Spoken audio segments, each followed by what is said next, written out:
Thanks for coming tonight. Appreciate it. I know it's that difficult time of the year, Christmas season, but we wanted to get an update, and I'm going to give the meeting to Ed here in a minute. Just a few things, bring us up to date, which had taken place in December and in January to date, at least to report it. I got on a webinar. There's a lot of webinars out there, and I realize time is a difficult thing. But the calm after the storm, the continuity of operations, and post emergency reconstitution, that was kind of interesting. So as we get all this information, a lot of them I'm passing on to either Sarah or Ed or both. See if there's any use or value to some of it. I realize there's a tremendous volume of information out there. It's almost like you have to shake your head and say, what's the most important part of this? I mean, if I took all the information I got from FEMA, that's all I would be doing. Carl's not here, but we did meet with the management for Parkview, and we discussed emergency response and expectations. And one good thing about Parkview at Naaman's Creek, they have about 80 residents, but they talked about they give forewarning to the residents and more or less tell them that they think it's going to be a major storm. We'll say a hurricane as an example. They tell them, find a place to go because it's independent living totally there. They do not have any backup generator. They don't have any resources for storage, of items or even for placement of people. So that was an educational experience. They also asked for the fire marshal to contact them because they had a lot of questions about fire drills and things of that nature, and we didn't feel we were the ones to respond to that. So, but if anybody requests us to go, that's the second place we visited. We will go and try to explain to them what to expect, and it's really 72 hours. We don't have any. We know we're going to have a transportation issue. We talked about that last meeting. And I understand that Lower Chichester had a meeting this week with the transportation director with Chichester in reference to bus usage. And obviously, Ed's not here tonight, but he knows our need at Cardo. So we'll see where that goes. And I forwarded to the township some of these things so they at least know what we're working on. We worked on essential functions 1, 2, and 3 last time.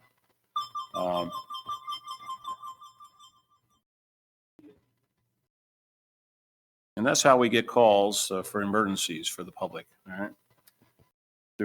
That's a fire board, Delaware County. In reference to, obviously, we're always monitoring, and I think every one of us is monitoring severe weather, even for its our own purposes. And I haven't seen any major storms in the area and nothing to be concerned about. But talking about that, the Sam Houston State University, I was on a call the other day, and it was called The Perfect Storm, Crisis Preparedness Workshop. It was kind of interesting, but I think they were more or less interested in the getting data rather than giving data. And I know that could be, either or, the importance of, but I wasn't really impressed with that particular program. And there was an individual one for American Fuel and Petrochemical Manufacturers Committee, AFPM for short. And I talked to him about just to see what his opinion of this webinar was, and he wasn't too impressed either. So that's good. The household survey I sent out, the household survey information, which FEMA put together for 2021. It was kind of interesting. A lot of things. It addressed several what they considered the key points. There could be other key points, but that's what they chose. They made it clear that's what they chose. But there's a lot of deficiency in the responses, meaning that people are not preparing, are not thinking about documentation. Like document and insure your property, only 27% responded that they actually have some kind of documentation. 16% said they would get involved in their community, which is where we're at sometimes. I think people just ignore it in hopes that it doesn't happen again. They talk about over Delaware County, the dome. Someday that may not exist. Even testing family communication, the number was like 25%. So we discussed just prior to the meeting about maybe putting together some kind of questions from that particular program and information that FEMA's putting together, and maybe getting it on our Facebook to see what kind of responses that we would get from our own citizens. And that would give us an area of focus, at least identifying the weakest areas. And hopefully we would get participation. We can just keep trying. I've done, in fact, for that alerting report that I did for the county that we put together on the proper way of alerting people, I had surveys, and I went to the schools, and I went to the police departments, I went to the fire departments, and really everyone had a misconception of how they'd be alerted and how they would get the information, including those that were responsible for responding to those situations. So you can learn a lot. In that case, I learned that no one knew what to do or how to do it or why they would do it or when they would do it and how they would get notified. So that was kind of interesting. And I think even today you would find that. I think today, even amongst the emergency responders, I think there's a deficiency there that some people are really on top of everything and understand it and know the ins and outs of different programs and projects. But there's a lot of them out there that just are focused on maybe particularly response, and that's what they're focused on. They're not thinking of the other elements involved. When I taught at the police academy, I used to say, a lot of people know how to do the job, but why are they doing it? And that's just equally as important. Why are they doing it? So we can put all kinds of numbers together, but they don't mean anything. So that's pretty much an overview of the last month or so, what we've been doing. And Ed's been working on a lot of different things and working together. I'm going to let him take that in a minute. But does anyone else out here, our people, have anything to report or to talk about? We just momentarily talked about a fire police incident on I-95, and it brings back how important it is for people to pay attention to what they're doing out there on the highways. And that doesn't matter what road it is. It could be a back road, it could be a main road, or interstate highway. So please pay attention if you're listening to our meeting tonight. Pay attention to what you're doing out there when you're driving, particularly in bad weather. Give yourself a safe distance for stopping so we don't have any incidents and people don't get hurt. A lot of accidents and DUIs, driving under the influence. So, it doesn't matter what time of the day, what day of the week, it doesn't matter. They're out there. If you see somebody driving crazy, report that to 911 so we can hopefully get them off the road. Nobody gets hurt. So thank you.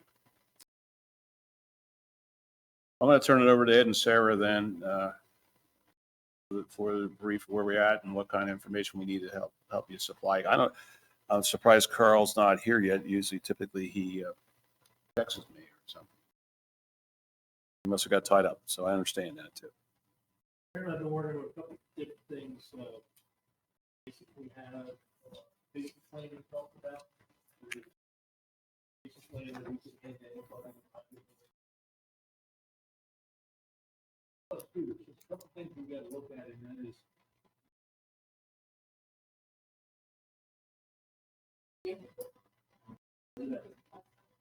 just quick, green light. All right. So we've got the basic plan at least out there for comment at this point in time. A couple of things we need to look at. One is, where is the emergency operations center going to be? Obviously here, but if this is compromised for some reason, if the event is close by here and we can't utilize this, where are the other place or two places that we would go? We've talked this over with Trainer, Marcus Hook, and Lower Chi also. And I think we need to just talk about where is it if we had to vacate from here, where would we go?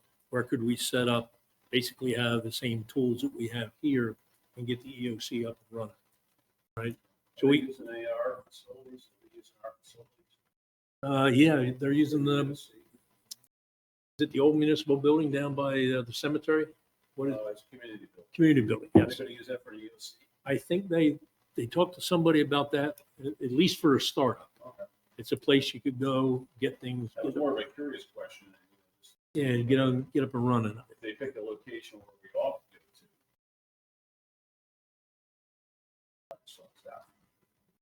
to. Yeah, I mean, you like we said, there could be two communities. That place would be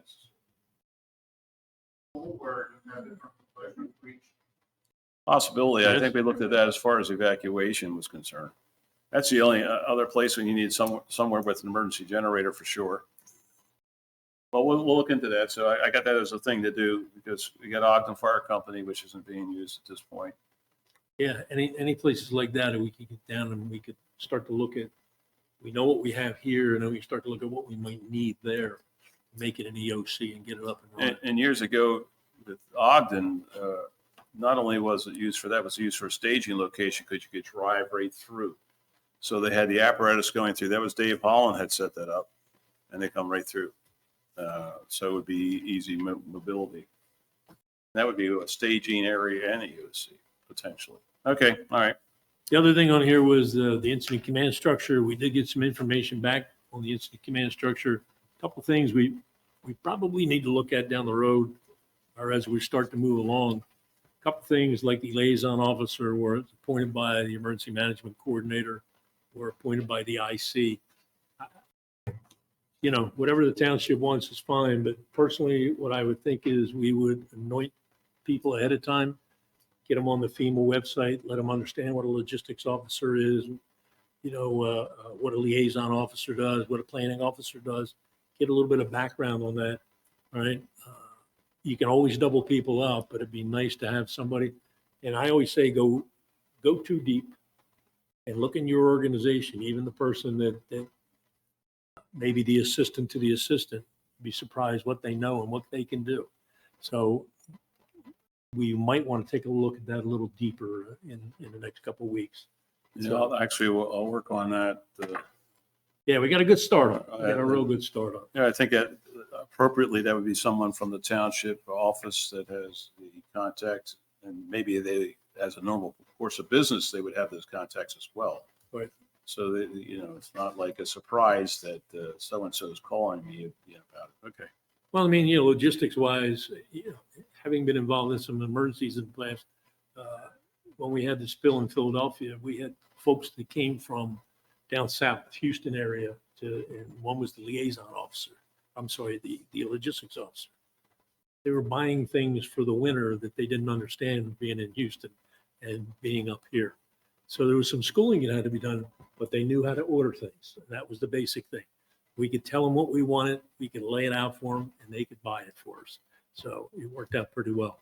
And it didn't take long until they understood, you know, matter of fact, it was about this time of year that spill happened. And you know what it was like today?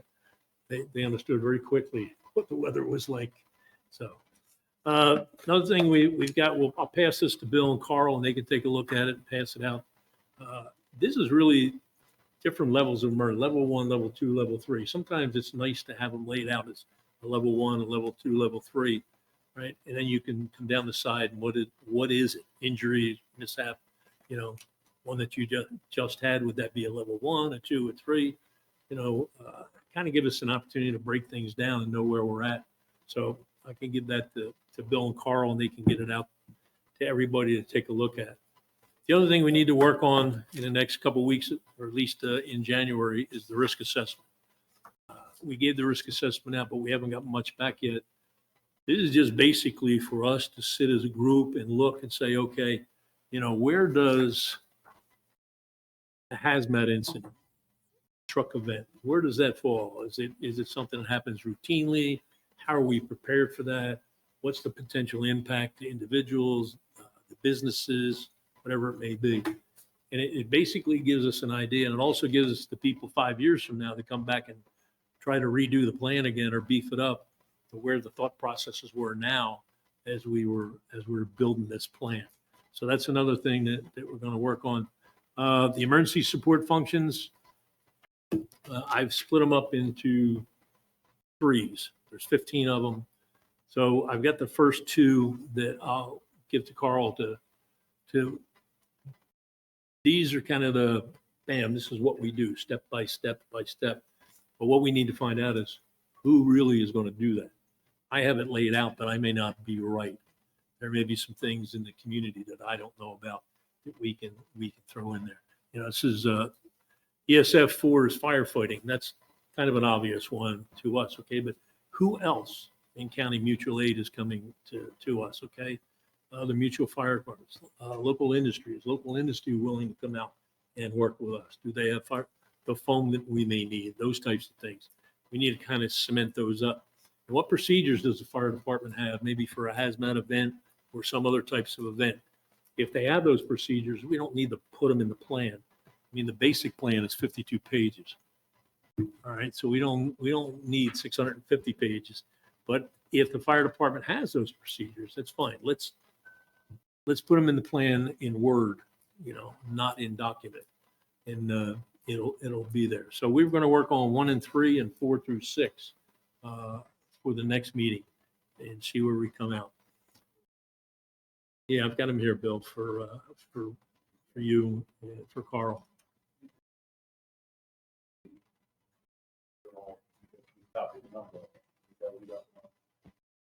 Yeah, you've got enough there.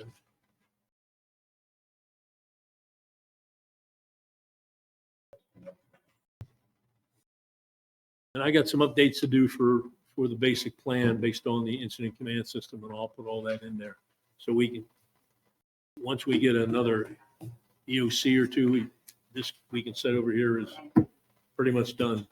Just needs to be reviewed one final time, and then we'll start working on these ESFs. That's basically it, Bill. That's where All we're right, at. that's a good report. A lot of progress. Thank you both. And that's why we need you. And on reference to the liaison and some of these other positions, I'll see if there's a preference and work on that and get back to you. Yeah, later on we can decide whether we want to do that or keep training. Yeah, when you were talking about one of the topics there, I was thinking back, this goes back a ways. But I was looking at the Coast Guard system of notification. The Coast Guard uses whiskey 72 hours out, X-ray 48 hours out. And they actually say, we're in condition whiskey, we're in condition X-ray. Yankee is 24 hours out, and Zulu is 12 hours out. So if we got into education or something you guys can think about, you know, is that something that we want to educate the public with, that we're conditioned whiskey, and explain it, of course. You know, we're 72 hours out from a potential storm or whatever, hurricane, whatever kind of situation we may be in. It's going to be more weather related than it would be for an actual incident. An actual incident is going to happen at the time it happens. I mean, not going to be, typically it would not be a forewarning, other than we can talk about one thing that's coming up in our town. Well, two things actually. Route 322 improvement and Bethel and Mill Road, and blocking that off. And what does that do? So, I mean, PennDOT puts that out. I'm just giving an example. I'm trying to come up with some kind of other examples, something that we would know ahead of time besides maybe a weather event. But knowing that weather events are the typical ones that we're dealing with for the most part, we can address that well. That would fit with anything pretty much.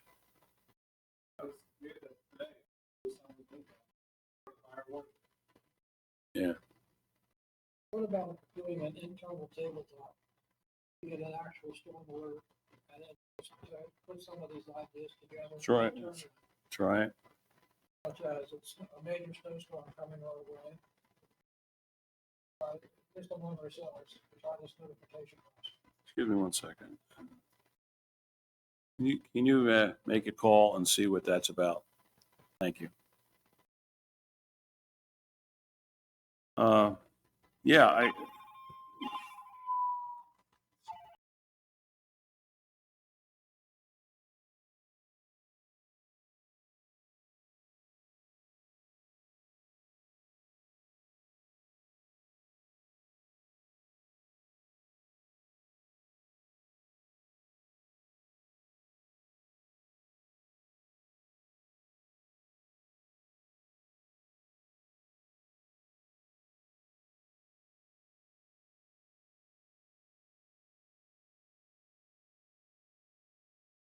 Sorry for the interruption.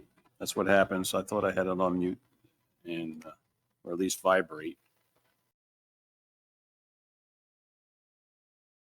Okay, does anyone have any other comments in reference to what Ed spoke about? Now, Carl, I knew you'd be here. I said he usually would text me or get a hold of me in some other way that he wouldn't be here, but I hear you. I hear you. Do you have anything you want to add? We went around the room first and then Ed did his report, so you didn't miss anything. Okay. Yeah. And you're still dealing with the medical response issues, not only locally within the county too as well. And we're fortunate that we have Carl on board with us, so we get that information in a timely manner. Well, if there's no other further business, I guess we could adjourn. Appreciate everyone coming out tonight. We had a few people that did contact us that indicated that they had conflicts or other emergencies that could not be here with us tonight. But I like the idea of, like, yeah, so, and that's right up Ed's alley. He's done that before, so. All right, well, thank you very much. Appreciate it. You have a good evening and happy holidays to everyone as well. And our next meeting is January 9th, 2023. January 9th, 2023, in person here at the Township Building, 6 p.m., 1800 hours. Thank you.